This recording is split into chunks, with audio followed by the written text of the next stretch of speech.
Subscribe ചെയ്തിട്ടില്ല എങ്കിൽ ആ ചുവന്ന സബ്സ്ക്രൈബ് ബട്ടൺ അമർത്താൻ മറക്കരുത്. കൂടെ തൊട്ടപ്പുറത്തുള്ള ബെൽ ഐക്കൺ കൂടി ഒന്ന് അമർത്തുക. ഇന്ന് നമ്മൾ ഒരു ഓണം വിഭവമായിട്ടാണ് വന്നേക്കുന്നത്. കാളൻ എങ്ങനെയാണ് വെക്കുന്നതെന്ന് നമുക്ക് നോക്കാം. ഞാൻ കാളന് വേണ്ടിയത് 2 ഏത്തയ്ക്ക അല്ലെങ്കിൽ ചേന ആയാലും മതി. ഏത്തയ്ക്കയും ചേനയും ഇട്ടാലും കുഴപ്പമില്ല. ഞാൻ 2 ഏത്തയ്ക്കയാണ് എടുത്തേക്കുന്നത്. അത് നമുക്ക് തൊലി ചെത്തിക്കളയണം.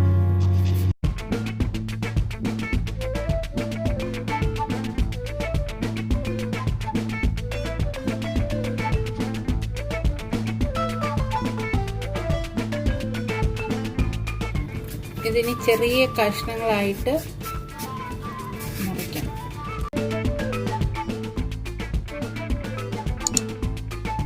ചെറിയ കഷ്ണങ്ങളായിട്ട് അരിഞ്ഞു ഇതിന് നമുക്ക് വേവിക്കാൻ വെക്കാം.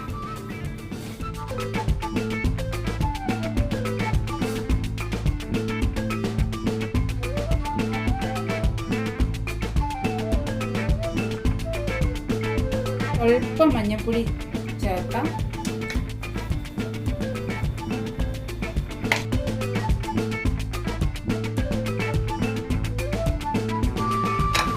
അത് അടുപ്പത്ത് ഇരുന്ന് വേകുന്ന സമയം കൊണ്ട് നമുക്ക് ഇനി തേങ്ങ അരയ്ക്കാനുള്ളത് എടുക്കാം. തേങ്ങ എടുത്തു.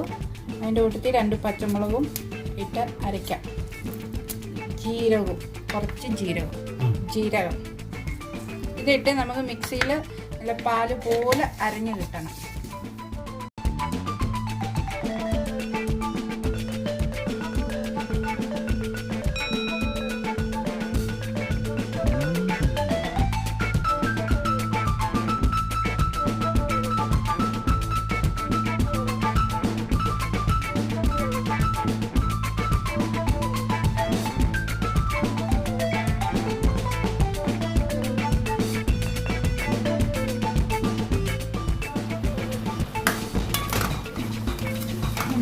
വാഴയ്ക്ക നല്ലതായിട്ട് വെന്തിട്ടുണ്ട്.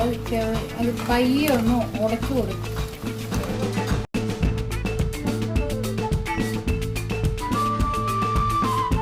ഉടച്ചിട്ട് നമുക്ക് അരച്ച് വെച്ചേക്കുന്ന തേങ്ങ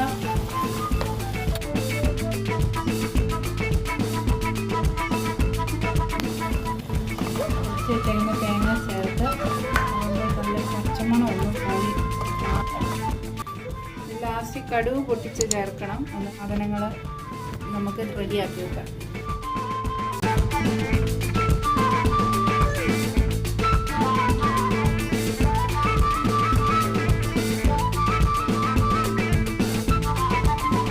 ഇതിലേക്ക് ഇനി നമ്മൾ ഉടച്ചു വെച്ചേക്കുന്ന തൈര് ചെറുതായിട്ട് ഒഴിച്ചു കൊടുത്ത് ചെറിയൊന്ന് ചൂടായാൽ മാത്രം മതി.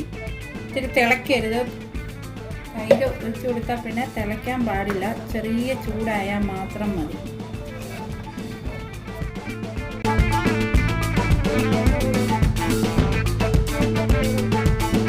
ചെറുതായിട്ട് ചൂടായിട്ടുണ്ട്. നമുക്കിതിനെ മാറ്റി അടുത്ത അടുപ്പിലോട്ട് വെച്ചിട്ട് കടുക് പൊട്ടിച്ച് ചേർക്കാം. കുറച്ച് വെളിച്ചെണ്ണ ഒഴിക്കാം. ചൂടായ വെളിച്ചെണ്ണയിലേക്ക് നമുക്ക് ഒരു 1/4 സ്പൂണ് കടുക് ഇടാം.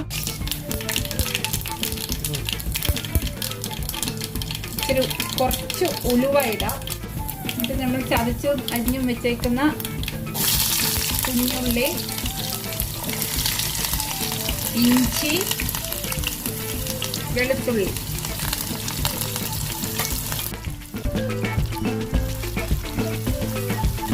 കുറച്ച് കറിവേപ്പില,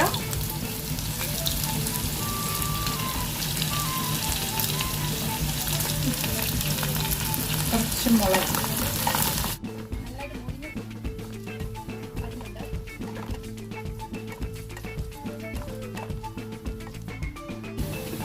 മഞ്ഞപ്പൊടി, ഒരു സ്വല്പം മുളക് പൊടി നമുക്കിട്ട് കൊടുക്കാം. സ്വല്പം കായപ്പൊടി. ഇത് നമ്മൾ റെഡിയാക്കി വെച്ച കാളൻ്റെ അകത്തോട്ട് ഇട്ട് പയ്യെ ഇട്ട് കൊടുക്കാം.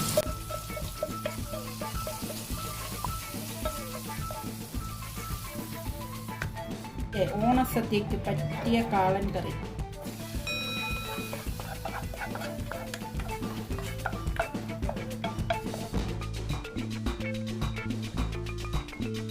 ഓണസദ്യക്കുള്ള കാളൻ ഇവിടെ റെഡി ആയിരിക്കുകയാണ്.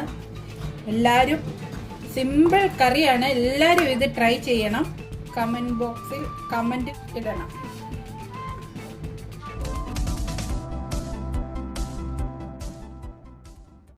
അതുപോലെ നിങ്ങൾ ഈ ചാനൽ ഇതുവരെയും സബ്സ്ക്രൈബ് ചെയ്തിട്ടില്ല എങ്കിൽ ആ ചുവന്ന സബ്സ്ക്രൈബ് ബട്ടൺ അമർത്താൻ മറക്കരുത്.